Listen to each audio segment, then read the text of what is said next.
Flop. Flop, flop, flop, flop. Old. Billionaire scum. Millennial cringe. Has been, out of touch, flop era incoming, flop era activated, tomato, tomato, tomato, tomato, flop. These are some of the main insults being railed against Taylor Swift following the release of her 12th album, The Life of a Showgirl. Do you like my themed outfit, by the way? Anyways, Taylor Swift is obviously someone who needs no introduction, and just to make my stance clear from the jump, I do not disagree with any of these critiques. I am not a Swiftie. I did enjoy Folklore and Evermore a bit during COVID isolation, as I'm sure did many others, and some of those tracks do hold up. But in the past few years, Taylor has become increasingly inescapable. Every time she is seen at fiancé Travis Kelce's football games or posing with seemingly ranch, it's news. Now it's becoming clear that Taylor only sees dollar signs in every era. Every release, every tour, every concert film, every limited edition Target vinyl or whatever, and every private jet excursion. However, with her latest era, The Life of a Showgirl, Taylor's revealed the cracks in her armor, with disjointed themes and imagery, a short-sighted attempt at beef with Charli XCX, my fellow Asian queen, and more on her later, by the way, and lyrics like, "I'm not a bad bee, and this isn't savage." Every joke's just trolling and memes. And my personal favorite, every eldest daughter was the first lamb to the slaughter. So we all dressed up as wolves and we looked fire. Okay.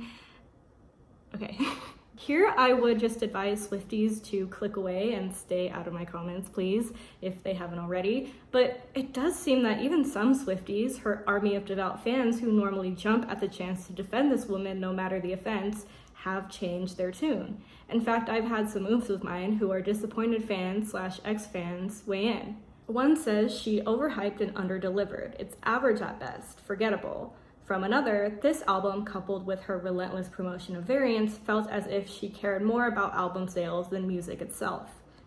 Thank you, oomps, for your very important journalistic contributions. I am done with Taylor Swift. Yup. Suddenly everyone is saying the quiet questions out loud. Does the quality and impact of Taylor's music justify her exorbitant wealth and massive popularity? Or has the culture long been fooled by the peaks of white mediocrity? The entire internet seems to be devoted to answering this question of what went wrong with the album. In fact, I'm sure there were hundreds of video essays like this one within the first 12 hours of the album's release, and thousands more bite-sized think pieces with all kinds of takes on shorter form content platforms. I've got some good ones linked below, by the way. But in this video, I want to focus on one specific but very central aspect of this era and how I think it contributed to the album's negative reception: Taylor's invocation of the figure of the showgirl. Taylor announced the album's cover and title on Travis Kelce's podcast for some reason, followed by several promotional pictures posted to social media in which she donned showgirl attire. Upon hearing this title and seeing these images, my first thought was, and who's gonna be the showgirl? I think one of the core missteps of this whole project was Taylor and her team's assumption that we would easily buy the concept of her as the titular showgirl. But these outfits are unlike anything she's ever worn, in my limited knowledge, and unlike any former way she's presented or personified herself. The costume's grandiosity was probably supposed to be a kind of gutsy and bold move, but instead just illuminated how stilted the photos look and how unnaturally the role of showgirl fits her. So why is Taylor branding herself as a showgirl? To investigate this, I think it would behoove us to look back on what a showgirl is, or maybe was, through representations in pop culture and cinema, my specialty, and through one particular woman who perhaps did lead the life of a showgirl, and who Taylor blatantly tries to compare herself to within the album. So come on, let's talk about it. Come on, are you coming? Her name is Lola, she was a showgirl. From The Showgirl Costume, an illustrated history by writer Jane Merrill. The person effectively disappears into the showgirl icon. The costume is the message of fantasy and the wearer is the show. Even if she appears for under a minute in a scene, the showgirl brings the glamour. A showgirl costume is not just any costume. It has endured over 100 years as an eidetic societal image. Whether seen as sexual imperialism or fun girl masquerade, its power comes from being an international symbol of carefree, commercially proffered, chic seduction. This excerpt characterizes the connotations of the showgirl costume so perfectly that it kind of took the words right out of my mouth and said everything I was gonna say. So that's all for today. Thank you guys so much for watching this video. I'm just kidding. Anyways, let's get into this for real. The term showgirl probably brings to mind the Vegas showgirl with her feather headdresses and glittery bustier. But for the sake of this video, I'll use the term a little more broadly. Chorus girls to burlesque dancers and beyond fall under the category of showgirl, a woman who engages in a dramatized performance of femininity as an occupation. The showgirl is not strictly or literally someone performing in Vegas, but she is, as Merrill writes, an eidetic or memorable photo-like societal image. This societal image of the showgirl has been partially constructed by cinematic representations for over a century. Showgirls appeared in silent films and were used quite iconically in the films of choreographer and director Busby Berkeley. Berkeley's elaborate chorus numbers exemplify Merrill's idea of the showgirl costume as a message of fantasy and the dancer as the show. These dancers create moving, abstract shapes and illusions, or even form elaborate set pieces with the sum of their bodies. The numbers often begin as if they are being performed on a stage until the space transforms into something else. Busby Berkeley showgirls create a feminine, sparkling illusion. They act as one to draw the viewer out of reality and into fantasy. But later films dealt with the showgirl as an individual rather than one of many dancers. Marilyn Monroe and Jane Russell's showgirls in Gentlemen Prefer Blondes express levels of personal autonomy and sexual desire that seem progressive for the heroines of their time, using the art of performance from their trade, ideas of fantasy, in practical ways to deceive and scheme their way into courting their dream men. In a 1962 musical movie starring Natalie Wood and Rosalind Russell, it's the one with Rose's Turn, that one, a group of seasoned burlesque dancers advise the protagonist on the secret to standing out in their profession, having a gimmick. You gotta have a gimmick if you wanna have a chance! In this number, they each share their own campy, ridiculous gimmicks. I especially love this Christmas tree girl.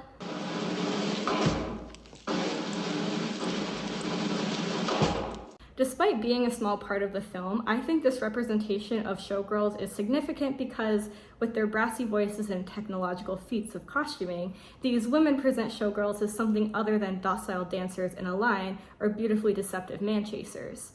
Being a showgirl is a job, one that does not simply reward the sexiest of its kind, but the most tactful and savvy. In a way, these women take the idea of selling themselves as showgirls to another level for the sake of their success and survival. Taylor does pay homage to these showgirls of times past in her music video for the album's opener, The Fate of Ophelia, in a sequence where she is surrounded by dancers in a Busby Berkeley-esque formation and set piece, with costumes and props that harken the campier, gimmicky sensibilities of the aforementioned 50s and 60s showgirl films. But Taylor is set apart from the chorus of dancers while singing the lyrics, "Keep it 100 on the land, the sea, the sky. Pledge allegiance to your hands, your team, your vibes. Your vibes." With the undeniably patriotic undertones and the notion that she is completely devoting herself to this perfectly American heterosexual coupling, it seems less like she is putting a modern spin on showgirl history and more like she is using its mere aesthetics to perform a glorification of the past in a way that you gotta admit reads conservative, especially considering the climate under which it's being released. By the way, there is a creator on social media that has a great series of videos untapping some of the other conservative lyrics in this era and album, so definitely check that out. These generalized allusions to mid-20th century Hollywood extend beyond just Taylor's visuals. In the second track of the album, Taylor seeks to compare herself to a Hollywood legend. This legend is Elizabeth Taylor. Elizabeth Taylor.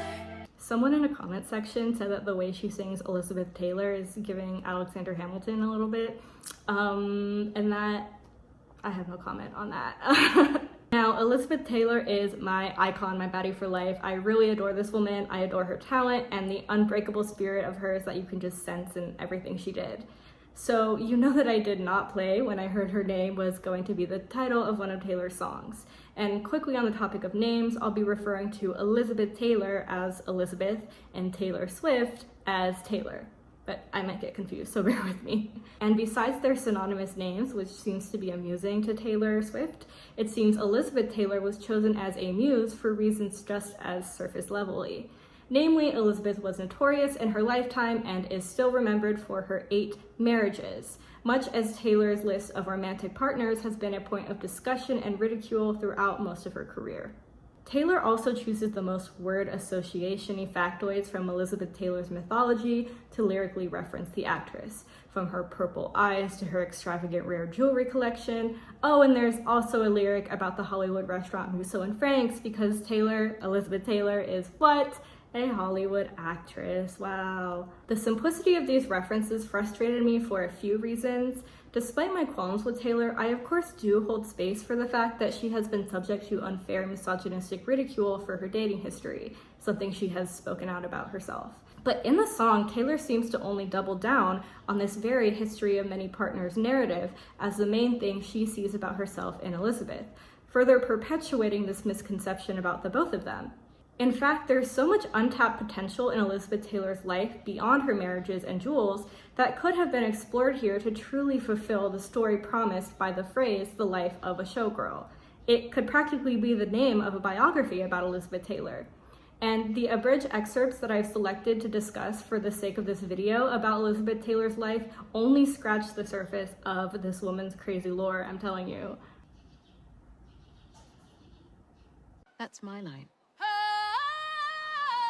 Elizabeth Taylor, if you are unfamiliar, was a very prominent Hollywood actress, working for several decades beginning in childhood. She became known for her strong will and beauty, becoming dubbed the most beautiful woman in the world, and in short, she was deeply loved and hated for it. I think she really set the precedent for the concept of celebrity eras, enduring and achieving lifetimes worth of epic highs and lows in nearly every decade of the 20th century. She never allowed herself to disappear, even following scandal, tragedy, near-death experiences, and even a denouncement from the Vatican. There's this great film Elizabeth was in called Cat on a Hot Tin Roof. While in production for the film, Elizabeth's then-husband Mike Todd, who she later said to be her one true love, tragically lost his life in a plane crash. Elizabeth had to carry on with the shoot, grappling with this immense loss while performing dialogue dealing with death and marriage. In this scene, her character Maggie, who refers to herself as Maggie the Cat, laments her husband's infatuation with his deceased homoerotic best friend Skipper and announces her own unfettering place in his life. And I'm alive! Maggie! Maggie the cat is alive! I'm alive! Why are you afraid of the truth? I think the incredibly honest way she performs this line is just the most wonderful encapsulation of how Elizabeth sought to define her own career. I bring all this up to say that this sheer honesty, this willingness to survive in an industry in which she is extremely replaceable, is what made her spiritually a showgirl, not the glamour or the expensive things. Also linked below is another video on TikTok in which a creator talks about how Taylor Swift has seemed to release music with the expectation that it will chart and that her fans will like it no matter its quality. This is not the fighting spirit of a showgirl actually exhibited by Elizabeth Taylor. And of course, there is the contrast of Elizabeth Taylor's immense support, outspokenness, and advocacy for the queer community during the AIDS crisis against Taylor Swift's consistent silence on political matters despite the influence of her huge platform.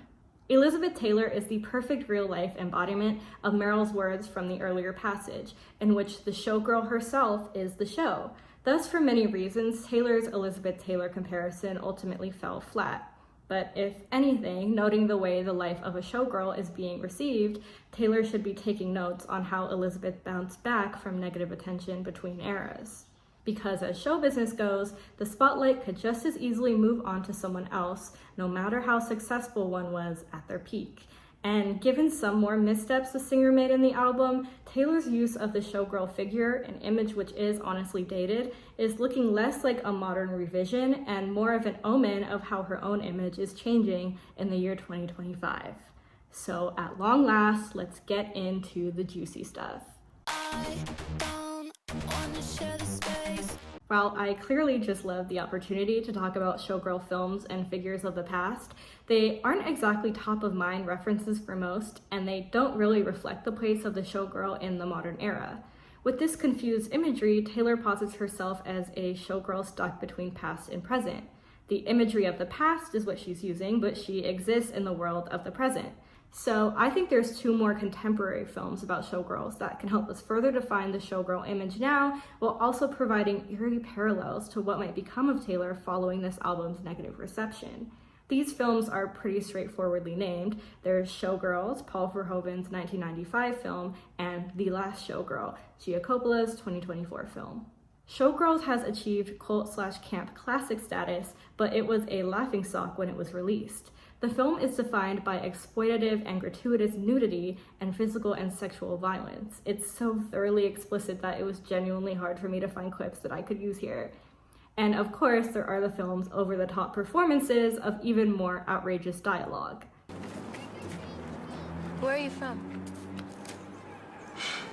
Back east. From where back east? Different places. Yet Showgirls was made in all seriousness, an attempt at a flashy, musical-adjacent expose on the exploitation of strippers, dancers, and showgirls on the Vegas Strip and beyond.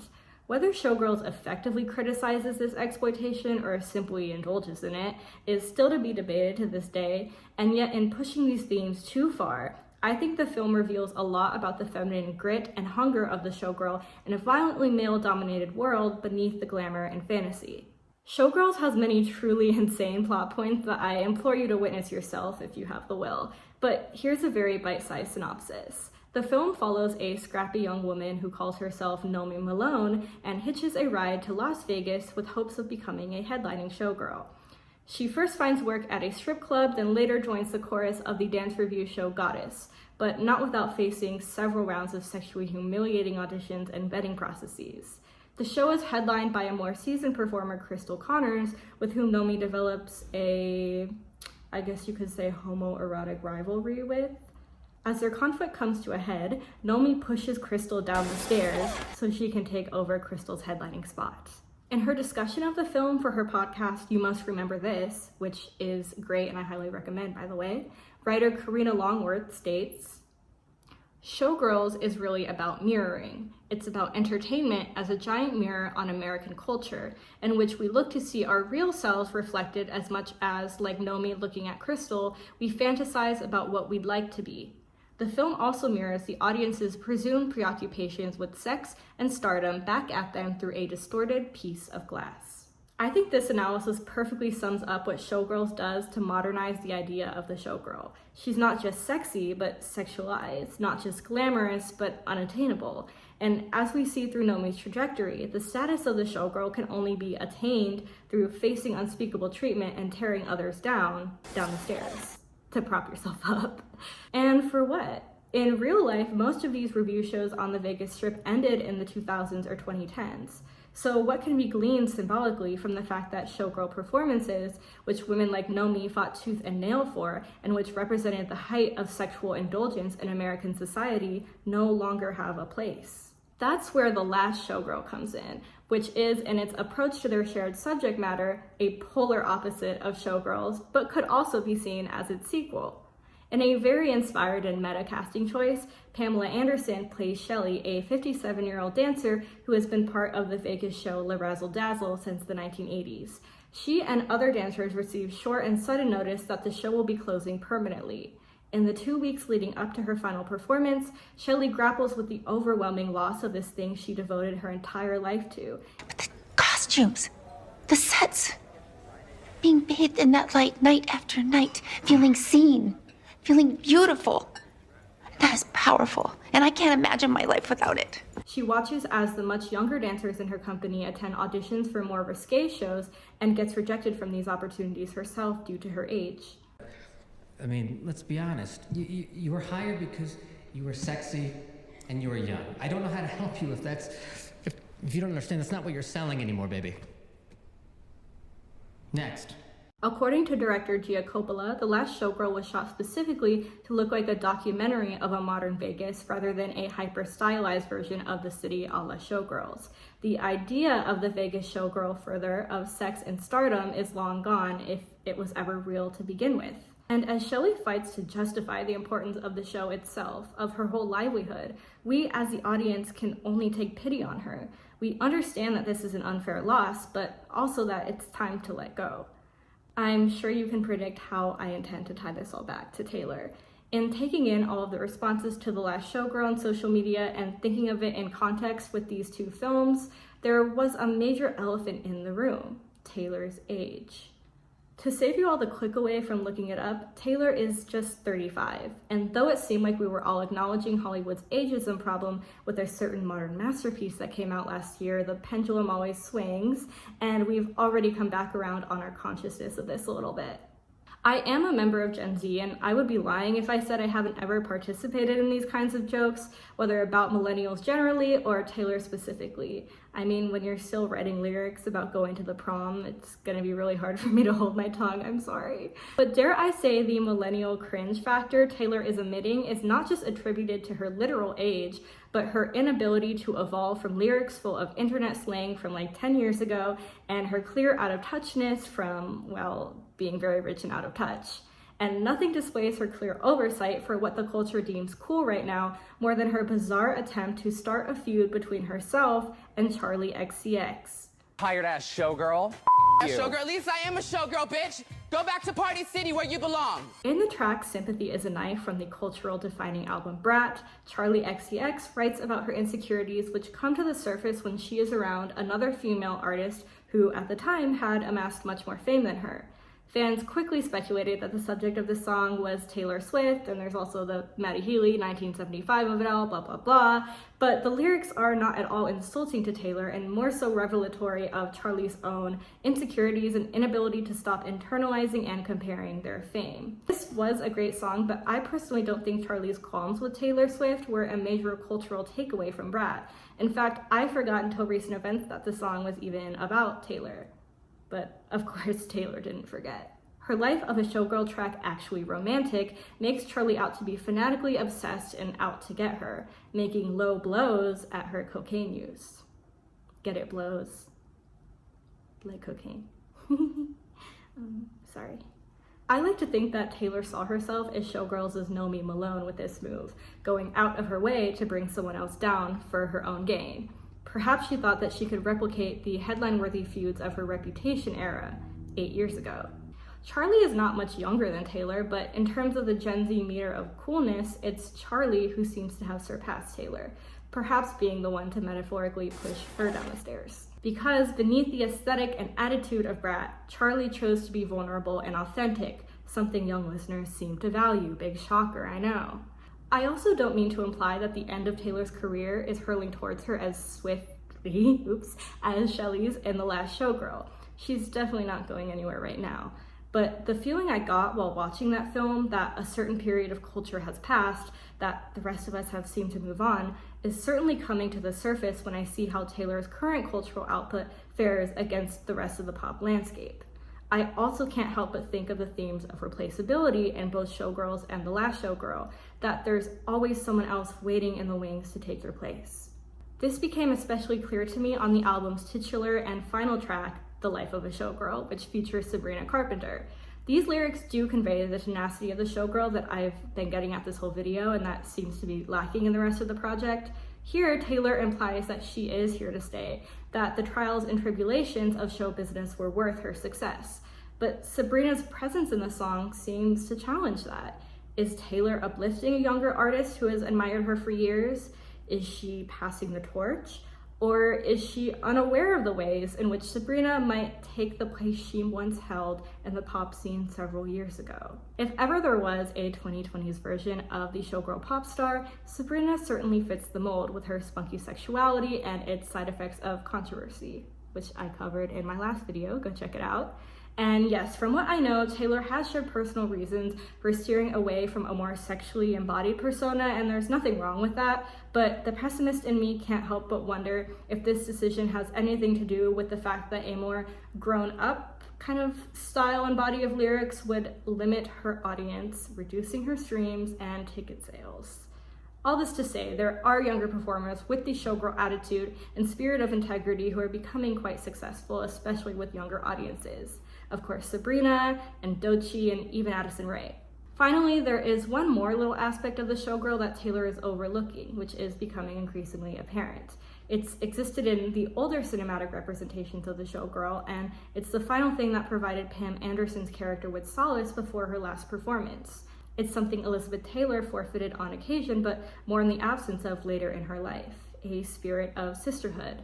In Gentlemen Prefer Blondes and the Gotta Have a Gimmick number from the other movie, the women exhibit free choice, agency, and artistic expression, but they also recognize the inherent sense of sisterhood in their work, that they're all working to succeed in the same dog-eat-dog industry. But at this point, I don't think I need to explain the ways in which Taylor and her growing empire completely embody capitalist individualism. Again, the showgirl is a mirror of womanhood, not a shallow display of wealth and opulence. And though she thinks it's real funny, Taylor's girl boss, individualist, choice feminist anthems are not what young women want. She's the showgirl we got, sure, but not the one we needed. Forgive me for closing out on a harsh note, as I'm about to do, but given the evidence I've just gone over, there's no other way to go.